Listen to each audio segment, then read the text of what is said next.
Vítejte u naučného pořadu Cesta za elektřinou. Dnes se budeme bavit o vzniku elektrického proudu. V prvé řadě vám řeknu, na co rozdělujeme elektrický proud. Elektřina se dá rozdělit na dvě základní kategorie podle charakteru proudu, střídavý AC a stejnosměrný DC. Střídavý proud je charakterizován tím, že směr proudu se pravidelně mění, obvykle s určitou frekvencí. Většina elektrické sítě v domácnostech a průmyslu používá střídavý proud. Většina elektrických spotřebičů, jako jsou ledničky, televize a osvětlení, funguje na střídavý proud. Frekvence střídavého proudu se obvykle liší v závislosti na regionu. Například v USA je to obvykle 60 Hz, zatímco v Evropě a většině světa je to 50 Hz. Stejnosměrný proud má konstantní směr proudu, což znamená, že se elektrony pohybují stále ve stejném směru. DC se používá v bateriích a akumulátorech, kde je elektřina skladována ve formě chemické energie a uvolňuje se ve formě stejnosměrného proudu.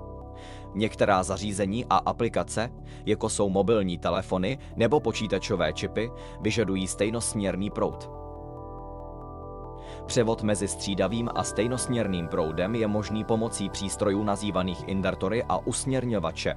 Invertory převádějí DC na AC, zatímco usměrňovače dělají opak, převádějí AC na DC. Každý z těchto typů proudu má své vlastnosti a využití a volba mezi nimi závisí na konkrétní aplikaci a požadavcích na elektrický systém. Ale střídavý proud je od slova střídat, a cože se nám to tam vlastně střídá? Střídá se nám tam kladní a záporný pól a toto střídání je plynulé a tak vytváří sinusoidu. Cože je ta sinusoida? Sinusoida, nebo sinusový signál, je základní typ střídavého proudu, AC, v elektrotechnice. Je to pravidelný kmitající signál, který má tvar sinusové vlny. Sinusoida se v elektrotechnice používá kvůli svým matematickým vlastnostem a jednoduchým vzorcům, které umožňují snadno analyzovat a pracovat s AC elektrickými obvody. Ale kde tento proud vezmeme? Elektřina vzniká různými způsoby a její výroba závisí na použité technologii a zdroji energie. Zde je několik způsobů, jak elektřina může vznikat. Za prvé, chemická reakce v bateriích. Malé množství elektřiny může vznikat díky chemickým reakcím uvnitř baterií. V baterii dochází k elektrochemickým procesům, které uvolňují elektrony a tím vytvářejí elektrický proud. Za druhé, elektromagnetický generátor. Tento způsob výroby elektřiny se často používá v elektrárnách. Generátor obsahuje otáčející se cívku v magnetickém poli. Pohyb cívky vytváří elektrický proud v cívce, který může být poté využit. Za třetí, fotovoltaické články, sluneční panely. Sluneční panely přeměňují sluneční světlo přímo na elektřinu pomocí fotovoltaického jevu. Fotovoltaické články obsahují materiály, které generují elektrony, když jsou osvětleny slunečním zářením. Za čtvrté, termoelektrický jev.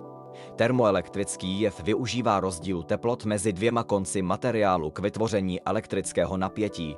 Tento jev se často používá v termoelektrických generátorech. Za páté, jaderná reakce. V jaderných elektrárnách dochází k jaderným reakcím, které generují velké množství tepla. Toto teplo se používá k vytápění vody a vytvoření páry, která pohání turbínu, která generuje elektrický proud. Za šesté, větrné turbíny. Větrné turbíny využívají energii větru k otáčení rotoru, který pohání generátor a produkuje elektřinu. Za sedmé, vodní elektrárny. Vodní elektrárny využívají toku vody k pohánění turbín a generátorů.